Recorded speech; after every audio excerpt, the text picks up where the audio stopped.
सर्वप्रथम आप सभी को प्रभु यीशु मसीह के मधुर नाम में जय मसीह की। उम्मीद करता हूँ कि आप सभी लोग प्रभु यीशु मसीह के मधुर नाम में अपने घरों पर स्वस्थ एवं सुरक्षित होंगे। मेरे प्रियो, आज की सुबह जो मैंने अपने और आपके मनन के लिए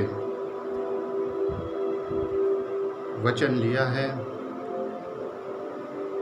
वो पौलुस रसूल की पत्री, पौलुस का खत जो कि उन्होंने फिलिप्पियों की कलीसिया को लिखा, उसका 4था अध्याय और उसके 4थे पद को चुना है।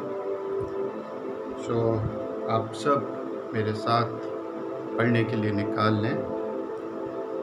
फिलिप्पियों की पत्री, उसका 4था अध्याय और उसके 4थे पद को, जहाँ पे पौलुस अपने कलीसिया से कहते हैं कि प्रभु में सदा आनंदित रहो। मैं फिर कहता हूँ, आनंदित रहो। मेरे प्रियो, इससे पहले कि हम कलाम की ओर अपना ध्यान केंद्रित करें, अपने सरों को झुकाएं और दुआ मांगें। खुदावंद हमारे आसमानी बाप, एक बार फिर हम तेरे चरणों में हैं और तेरे निहायत ही शुक्रगुजार हैं इस सुंदर सुबह के लिए, बीती रात के लिए, मीठी नींद के लिए और विशेषकर इस बात के लिए कि खुदावंद अब तक हम जिंदों की ज़मीन पर जिंदा तेरे विश्वास, तेरे नाम और तेरे जलाल में पाए जाते हैं।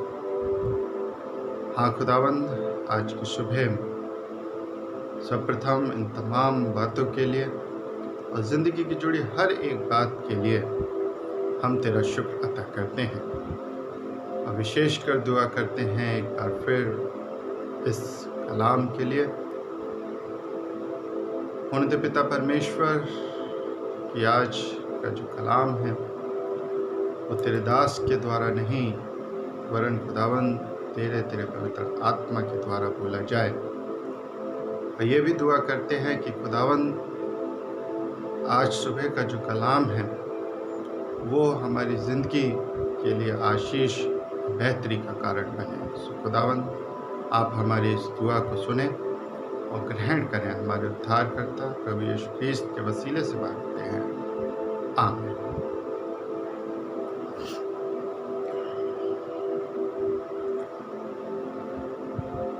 मेरे प्रियो, अभी जैसा कि आपके सामने पौलुस रसूल का खत, उसका 4था अध्याय, फिलिप्पियों की कलीसिया के नाम जो उन्होंने लिखा है, उसके 4थे अध्याय और उसके 4थे पद को पढ़ा, जहाँ पे पौलुस एक व्यवहारिक निर्देश अपनी कलीसिया को दे रहे हैं और कहते हैं कि प्रभु में सदा आनंदित रहो। मैं तुमसे फिर कहता हूँ, प्रभु में सदा आनंदित रहो। मेरे प्रियो, यदि हम इस आयत की ओर दृष्टि करें तो इसमें एक शब्द आया है, सदा। पौलुस यहाँ पे कहते हैं कि सदा प्रभु में आनंदित रहो।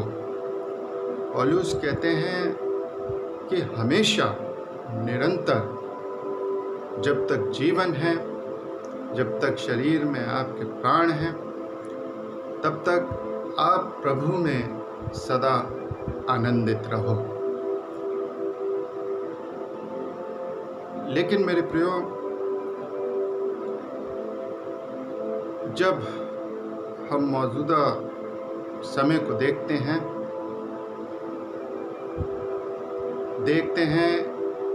कि आज मौजूदा वक्त में, मौजूदा समय में इस संसार के ऊपर एक बड़ी आपदा आई हुई है। हम देखते हैं एक महामारी इस संसार में आई हुई है और इस महामारी से बहुत से लोग ग्रस्त हैं, बहुत से लोग प्रभावित हैं, बहुत से लोग इससे संक्रमित हैं, बहुत से लोगों की मृत्यु हो चुकी है।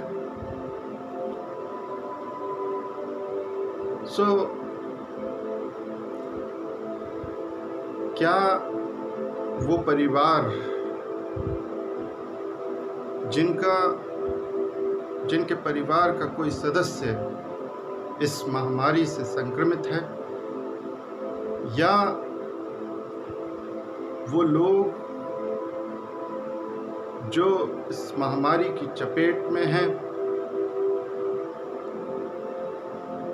या वो लोग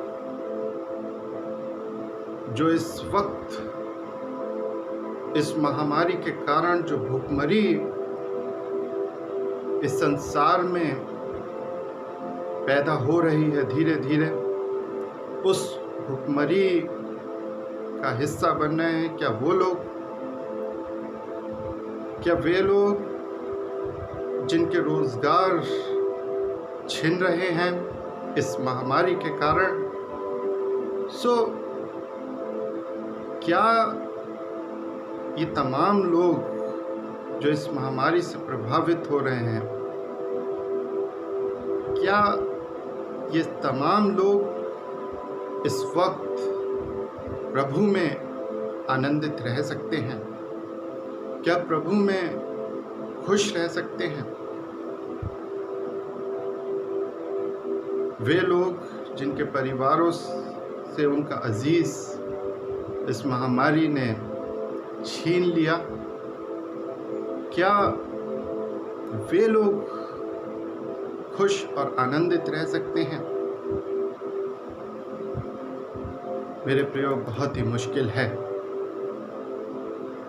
और बहुत से लोगों को ये प्रतीत होता है कि ये नामुमकिन है कि ऐसे वक्त में, ऐसे समय में, ऐसी पीड़ा में, ऐसी परेशानी में हम अपने ईश्वर में आनंदित रह सकें या हम खुश रह सकें। पर मेरे प्रियो, जब हम अय्यूब की ओर दृष्टि करते हैं, हमारे धर्मशास्त्र में एक पात्र पाया जाता है अय्यूब का, और मेरे प्रियो, जब हम अय्यूब की ओर दृष्टि करते हैं तो हम पाते हैं कि अय्यूब जो है ऐसी कंडीशन में भी खुश है, ऐसी कंडीशन में भी आनंदित है। इन परिस्थितियों में भी, इसी प्रकार की परिस्थितियों में भी अपने ईश्वर को शुक्र कर रहा है और कह रहा है कि हे परमेश्वर, तेरा नाम धन्य हो, हे परमेश्वर तू धन्य हो। और मेरे प्रियो, जब हम आनंदित होते हैं, जब हम खुश होते हैं, तभी अपने परमेश्वर को अपनी ओर से शुक्रगुजारी अता करते हैं। तो यदि हम अय्यूब की ओर दृष्टि करें तो हम पाते हैं कि ऐसे मौके पर, इन परिस्थितियों में, इन कंडीशंस में भी अय्यूब आनंदित है, अय्यूब खुश है। परमेश्वर ने अय्यूब को दुनिया की तमाम बरकतों से नवाजा था। यदि हम कलाम को उठा के देखें तो हम पाते हैं कि उस वक्त जो अय्यूब है बहुत ही अमीर व्यक्ति था। परमेश्वर ने हर प्रकार की नियामत, हर प्रकार की आशीष, हर प्रकार की बरकत, हर प्रकार की नियामत अय्यूब को दे रखी थी। और अय्यूब भी परमेश्वर के इन तमाम उपकारों को नहीं भूलता। वो भी प्रतिवर्ष अपने घर में एक बड़े भोज का इंतज़ाम करता और इस भोज में न केवल वो अपने परिवार वरन अपने कुटुंब के तमाम लोगों को, अपने रिश्तेदार, अपने सगे संबंधियों, अपने आसपास के जितने भी लोग थे सबको वो आमंत्रित करता। उन तमाम उपकारों के लिए जो परमेश्वर अय्यूब की ज़िंदगी में करता, उन तमाम चीज़ों के लिए वो अपने ईश्वर को शुक्रगुजारी अर्पित करता था। उसने खुदा के कलाम को अपनी ज़िंदगी का आधार बना लिया था। उसने खुदा के कलाम को न केवल अपनी ज़िंदगी का आधार बनाया वरन उस कलाम को वो अपने व्यवहार में भी लेके आता था। हाँ मेरे प्रियो, जो उपकार परमेश्वर ने उसकी ज़िंदगी में किए, उन तमाम उपकारों को वो याद रखता और निरंतर परमेश्वर का शुक्र अता करता, निरंतर परमेश्वर को हर एक बात के लिए धन्यवाद भी दिया करता था। लेकिन कोई एक था जो परमेश्वर और अय्यूब के संबंध से विचलित हो रहा था। कोई एक था जो परमेश्वर और अय्यूब के संबंधों से परेशान हो रहा था और वो था शैतान। वो तुरंत परमेश्वर से कहता है हे परमेश्वर कि क्या वास्तव में जो अय्यूब है वो तेरा भक्त है? परमेश्वर कहता है हाँ, ये मेरा भक्त है। मैं जो उपकार इसके ऊपर करता हूँ बड़े आनंद के साथ उन उपकारों को ये याद रखता है और मुझे निरंतर शुक्रगुजारी भी देता है और मेरे कलाम और मेरे वचनों को इसने अपनी ज़िंदगी का आधार बना रखा है। शैतान कहता है कि ईश्वर, यदि तूने जो इसको बरकतें दी हैं, तूने जो इसको नियामतें दी हैं, तूने जो इसको आशीषें दी हैं, जरा थोड़ी सी आशीषें, थोड़ी सी बरकतें इसके पास से कम करके देख, या इसके ऊपर तू परेशानी डाल के देख, इसके ऊपर तू निराशा डाल के देख। शैतान ईश्वर से कहता है, तब ईश्वर तुझे पता चल जाएगा कि वास्तव में अय्यूब जो है तेरा भक्त है या नहीं है। परमेश्वर क्या कहता है? परमेश्वर कहता है, देख, किसी को पीड़ा देना, किसी को परेशान करना, किसी को दुख देना, किसी को निराशा में डालना, किसी के ऊपर तकलीफ़ देना या किसी को परीक्षा में डालना, ये मेरा काम नहीं है। वास्तव में मेरे प्रियो, परमेश्वर जो है, ईश्वर जो है, किसी को दुखी नहीं करता, वो किसी को परीक्षा में नहीं डालता, वो किसी के ऊपर किसी को तकलीफ़ नहीं देता।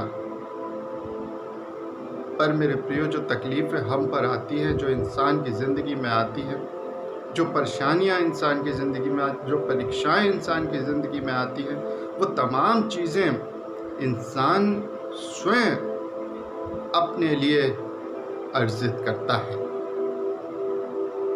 इंसान गुनाह करता है, इंसान पाप करता है, जिसका परिणाम ये होता है कि एक न एक दिन वही गुनाह, वही पाप जो इंसान ने किया, इन परीक्षाओं के रूप में, इन तकलीफ़ों के रूप में, इन निराशाओं के रूप में उनके सामने आता है। परमेश्वर किसी को दुख नहीं देता, किसी को तकलीफ़ नहीं देता। और परमेश्वर ने शैतान से यही कहा कि देख, मैं किसी को दुख नहीं देता हूँ, मैं तो आशीषें देने वाला खुदा हूँ, मैं तो नियामतें देने वाला खुदा हूँ, मैं किसी के ऊपर दुख नहीं डालता, मैं किसी को परेशान नहीं करता। मेरे प्रियो, परमेश्वर ने शैतान से कहा, तुझे यदि लगता है कि अय्यूब जो है मेरे करीब नहीं है, अय्यूब जो है मेरा भक्त नहीं है, या अय्यूब जो है केवल मुझे धोखा दे रहा है, मेरे वचनों पे चलने का नाटक कर रहा है, तो तू खुद आप ही उसकी परीक्षा ले सकता है और देख सकता है कि क्या अय्यूब वास्तव में मेरे करीब है या नहीं है। परमेश्वर शैतान से एक और बात कहता है, और वो कहता है, देख, तू अय्यूब के साथ सब कुछ कर लेना, लेकिन तू इसके प्राणों को टच ना करना। शैतान अय्यूब की जिंदगी में परीक्षाओं को शुरू करता है। पहले उसका परिवार, उसका घराना उससे अलग कर देता है, उसकी चल अचल संपत्ति सब समाप्त कर देता है, धीरे धीरे उसे कंगाली की तरफ ले आता है। लेकिन अभी भी जो अय्यूब है वो परमेश्वर के विश्वास में बना हुआ है, अभी भी वो उसने परमेश्वर के कलाम को अपनी ज़िंदगी का आधार बना रखा है। जब शैतान को लगता है ये अभी भी नहीं टूटा, तो उसने और परेशानियां और तकलीफ़ें अय्यूब की ज़िंदगी में डाली, और अब उसको बिल्कुल ही सड़क पे लाके खड़ा कर दिया। न केवल सड़क पे लाके खड़ा कर दिया, वरन उसके शरीर में नाना प्रकार की बीमारियां उत्पन्न कर दी, नाना प्रकार की शारीरिक तकलीफ़ें उसकी शरीर में उत्पन्न कर दी। कहते हैं कि उसके शरीर में फफोले हो गए, उसके शरीर में घाव हो गए, जिससे वो बहुत ही दुखी और परेशान होता था, सड़क पे आ चुका था। लेकिन मेरे प्रियो, इस वक्त भी जो अय्यूब है, अय्यूब अपने परमेश्वर को उसने याद रखा, और ऐसे वक्त में भी वो परमेश्वर का धन्यवाद अता कर रहा है और कह रहा है कि हे ईश्वर, तेरा नाम धन्य हो, तेरी महिमा हो, तेरा जलाल हो। पता है आपको, अय्यूब जो है परमेश्वर का शुक्र क्यों अता कर रहा है? क्योंकि उसने कलाम को ग्रहण किया है, और कलाम अय्यूब को, न केवल अय्यूब को वरन संसार के हर एक व्यक्ति को ये बात बताता है कि मनुष्य जो है वो तो संसार में अपनी माँ के गर्भ से निर्वस्त्र आया था। कलाम बताता है कि जो मनुष्य है, मनुष्य को जो अपने माँ बापों से पहचान है वो भी परमेश्वर ने कराई, और इस बात को अय्यूब भली भांति रूप से जानता है। वो जानता है कि जो दुनिया की तमाम बरकतें, जो दुनिया की तमाम नियामतें जो मुझे दी गई, वो परमेश्वर की ओर से थी। वो जानता है कि आज जितनी भी बरकतें, जितनी भी नियामतें, जितनी भी शौहरत, जितना भी रुतबा मेरे पास है, वो सब परमेश्वर की देन है। वो जानता है कि परमेश्वर ने ही मुझे बुद्धि दी, परमेश्वर ने ही मुझे ताकत, बल, सामर्थ्य दी।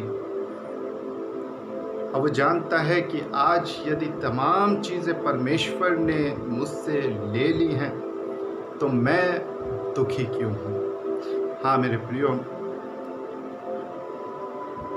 आज जो कुछ भी इंसान के पास है वो तमाम चीज़ें परमेश्वर की ही दी हुई हैं। यहाँ तक कि जो आज हम इस ज़मीन पर रहकर सांस ले रहे हैं, ये सांस भी, ये प्राण भी परमेश्वर का दिया हुआ है। और इस बात को अय्यूब भली भांति रूप से जानता है। इसीलिए अय्यूब परमेश्वर का धन्यवाद अता करता है और कहता है कि हे ईश्वर, तेरा नाम धन्य हो। हे ईश्वर, तेरा नाम मुबारक हो। हे ईश्वर, तेरे नाम को महिमा मिले। हाँ मेरे प्रियो, जो अय्यूब है वो अपने दुख, अपनी परेशानी, अपनी तकलीफ में भी आनंदित था और शायद इसीलिए अपने परमेश्वर को शुक्रिया अदा कर रहा है। अब सवाल यही खड़ा होता है कि क्यों आनंदित था अपनी तकलीफ़ों में। तो उसका जवाब यह है कि वो इसलिए आनंदित था क्योंकि परमेश्वर के कलाम को उसने अपनी ज़िंदगी का आधार बना लिया था। परमेश्वर के कलाम को उसने केवल वो मौखिक रूप से उसका प्रचार नहीं करता था, केवल वो भारी रूप से लोगों को इकट्ठा करके परमेश्वर का धन्यवाद अता नहीं करता था, वरन वो तमाम चीज़ें वो हृदय से करता था। उसने खुदा को हृदय से स्वीकार करा था, उसने खुदा के वचन को हृदय से एक्सेप्ट किया था। उसने खुदा के कलाम को न केवल अपनी ज़िंदगी का आधार बनाया, वरन उस कलाम को उसने अपनी व्यवहारिक ज़िंदगी में भी मौका दिया। इसीलिए वो ऐसे मौके पर भी टूटा नहीं, ऐसे मौके पर भी विचलित नहीं हुआ। क्यों? क्योंकि कहीं ना कहीं उसको विश्वास था कि परमेश्वर मेरी सहायता और मदद करेगा। और ऐसा ही हुआ मेरे प्रियो। परमेश्वर ने उसको, उसकी जो भी हानि उसको हुई थी, जो भी घटी हुई थी, परमेश्वर ने उसको चौगुना उसको वापस कर दिया। और वो इसलिए कि वो इस परेशानी के दौर, इस पीड़ा के दौर में भी अपने खुदा में बना रहा, अपने खुदा में आनंदित रहा। और शायद इसीलिए पौलुस भी अपनी कलीसिया से, न केवल अपनी कलीसिया से वरन संसार के हर एक व्यक्ति से यही आग्रह कर रहे हैं कि आप हर एक परिस्थिति में अपने खुदा में बने रहिए, अपने खुदा में आनंदित रहिए। हाँ मेरे प्रियो, जबकि हम सब जानते हैं कि बुरा वक्त हमारी ज़िंदगी में चल रहा है, कोरोना वायरस कोविड-19 से हम सब फाइट कर रहे हैं। सो ऐसे मौके पर हमें अपने खुदा में बने रहना है और इस परेशानी, इस पीड़ा की घड़ी में भी हमें अपने खुदा में आनंदित रहना है। हाँ मेरे प्रियो, जब हम खुदा में बने रहेंगे, जब हम खुदा में आनंदित रहेंगे, तो इस समय, इस वक्त जो भी हमारी हानि होगी, हाँ ये मेरा यकीन है, क्योंकि कलाम इस बात को कहता है कि यदि तुम खुदा में आनंदित रहोगे, यदि तुम खुदा में बने रहोगे, तो तुम्हारी हर एक घटी को परमेश्वर यहोवा पूरा करेगा। सो मेरे प्रियो, यदि इस मौके पर, इस वक्त पर आप खुदा में बने रहेंगे, आप खुदा में आनंदित रहेंगे, खुश रहेंगे, तो यकीनन आने वाले वक्त में जो ईश्वर है, जो परमेश्वर है, इस वक्त जो भी घटी आपकी हुई है उसका चौगुना आपको परमेश्वर फेर देगा। सो आज की सुबह इस कलाम के माध्यम से आप सभी लोगों से यही आग्रह करूँगा, यही निवेदन करूँगा कि आप परमेश्वर के कलाम को अपनी ज़िंदगी का आधार बनाइए, परमेश्वर में बने रहिए और परमेश्वर में आनंदित रहिए। परमेश्वर इस कलाम के ज़रिए आप सभी लोगों को बहुत तय से आशीषित करें, अनुग्रहित करें। आमीन। दुआ मांगे। खुदावंद हमारे आसमानी बाप, एक बार फिर हम तेरे चरणों में हैं और एक बार फिर खुदावंद अपनी ज़िंदगी से जुड़ी हर एक बात के लिए तेरा शुक्र, तेरा धन्यवाद अता करते हैं। प्रभु जी, आज की सुबह हम प्रार्थना करते हैं आज के कलाम के लिए, जो खुदावंद तेरे दास के द्वारा तेरे पवित्र आत्मा में होकर बोला गया। प्रभु जी, ये कलाम हमारी ज़िंदगी की बेहतरी और आशीष का कारण बने। प्रभु जी, हमारी प्रार्थना है आज की सुबह उन तमाम लोगों के लिए जो खुदावंद इस महामारी से संक्रमित हैं।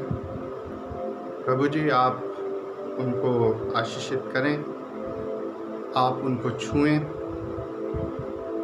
और खुदावंद उनको चंगाई अता करें, ताकि वो ठीक होकर तेरी बड़ी गवाही का कारण बने और कहें कि हाँ प्रभु जी, हम तेरे नाम से, तेरे लहू से चंगे हुए हैं। प्रभु जी, आज की सुबह हम प्रार्थना करते हैं उनके परिवारों के लिए भी कि खुदावंद आप उनके परिवारों को भी सुरक्षा प्रदान करें और खुदावंद इस मौके पर उनको आप अपनी शांति और तसल्ली इनायत करें। प्रभु जी, आज की सुबह हम प्रार्थना करना चाहते हैं उन तमाम डॉक्टर्स के लिए भी और नर्सेस के लिए भी, उन तमाम पैरामेडिकल स्टाफ के लिए जो खुदावंद इस महामारी के दौर में मुख्य रूप से सामने हैं, फाइट कर रहे हैं। पिता परमेश्वर, हमारी प्रार्थना है पिता परमेश्वर कि आप तमाम लोगों को, हर एक डॉक्टर, हर एक स्टाफ, हर एक पैरामेडिकल स्टाफ को खुदावंद अपनी सामर्थ्य से अता करें। आप उनके चारों ओर अपने सुरक्षा के बाड़े को बांध दें, ताकि खुदावंद इलाज के दौरान जो संक्रमण है वो संक्रमण खुदावंद हमारे इन प्रियो को प्रभावित ना कर सके। हाँ प्रभु जी, आज की सुबह हम प्रार्थना करना चाहते हैं उन पुलिस वर्कर्स के लिए भी जो खुदावंद पुरजोर कोशिश करते हैं कि ये संक्रमण ना फैले। हाँ प्रभु जी, हमारी प्रार्थना है कि आप उनके चारों ओर भी अपने सुरक्षा के बाड़े को बांधें। हम प्रार्थना करते हैं उन तमाम सफाई कर्मचारियों के लिए भी जो जिनके कंधों पर खुदावंद इस देश, प्रदेश, नगर और शहर के सफाई का जिम्मा, ताकि गंदगी की वजह से खुदावंद किसी भी प्रकार का कोई रोग उत्पन्न ना हो सके। हाँ प्रभु जी, हम प्रार्थना करते हैं कि उन्हें भी अपनी सामर्थ्य से परिपूर्ण करें और दुआ करते हैं पिता परमेश्वर इन तमाम लोगों के लिए कि इन तमाम लोगों को आप बहुत ऐश से बरकत और आशीषों से परिपूर्ण करें। प्रभु जी, आज की सुबह हम प्रार्थना करते हैं अपनी अजीज़ कलीसियाओं के लिए भी जो खुदावंद इस वक्त अपने अपने घरों में तेरी इबादत को अंजाम देते हैं, तुझसे प्रार्थना में निरंतर लगे हुए हैं। हाँ प्रभु जी, हमारी कलीसियाओं को, हमारे लोगों को भी आप अपनी सुरक्षा प्रदान करें और खुदावंद होने दें कि बहुत जल्द हम एक बार फिर एक दूसरे से मुलाकात कर सकें और खुदावंद एक साथ मिलकर ऊंची आवाज़ में हम तेरा जय जयकार कर सकें, और जो बरकतें, जो नियामतें, जो सुरक्षा इस वक्त आपने हमारी ज़िंदगी में उंडेली है, जो दया, जो कृपा आपने हमारी ज़िंदगी में, उन तमाम बातों का व्याख्यान, उन तमाम चीज़ों का हम धन्यवाद मिलकर जल्द से जल्द कर सकें। हाँ प्रभु जी, आज की सुबह हम एक बार फिर प्रार्थना करते हैं अपने देश के लिए, अपने संसार के लिए, कि खुदावंद जो ये महामारी कोरोना वायरस के रूप में हमारे संसार पर आई हुई है, प्रभु जी हमारी आपसे निवेदन है कि जल्द से जल्द हमें इस महामारी से निजात दिलाइए। सो खुदावंद हमारी ये प्रार्थना आप सुने और ग्रहण करें। हमारे उद्धारकर्ता प्रभु यीशु क्रिस्त के वसीले से मांगते हैं, आमीन। आए हमारे बाप, तू जो आसमान पे है, तेरा नाम पाक माना जाए, तेरी बादशाह आवे, तेरी मर्जी जैसे आसमान पर होती ज़मीन पर भी। हमारे रोज़ की रोटी हम बख्श दें, जिस तरह हम कसूर को माफ़ करते हैं, आप भी हमारे कसूर को माफ़ करें। हमें आजमाइश न पड़े बल्कि बुराई से बचाएं, क्योंकि बादशाह खुदा तो चला हमेशा। आमीन।